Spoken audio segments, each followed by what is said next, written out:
3 jours après l'attaque, les motivations, l'itinéraire de cet homme, Mohamed Lawesh Boulel, commence à peine à s'éclaircir. Ordinateur, téléphone, domicile, les enquêteurs sont à la recherche des pièces manquantes du puzzle. Dépeint par ses voisins et ses proches comme peu croyant, mangeant du porc, buvant de l'alcool, l'homme de 31 ans s'était pourtant, selon les premiers éléments de l'enquête, rapproché depuis peu de temps de mouvances islamistes radicales. Si aucun élément de l'enquête ne démontre à ce stade une allégeance de Mohamed Lawesh Boulel à l'organisation terroriste, ni des liens avec des individus se réclamant de cette organisation, l'exploitation de son ordinateur, tel que je viens de vous la détailler, illustre, on peut le dire, un intérêt certain et à ce stade des investigations récents pour la mouvance djihadiste radicale.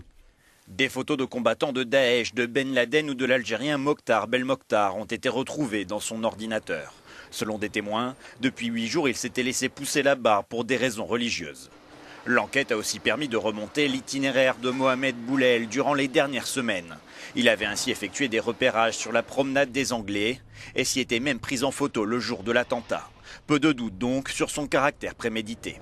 Selon un dernier bilan, l'attentat de Nice a fait 84 morts et plus de 300 blessés, dont 19 sont toujours entre la vie et la mort.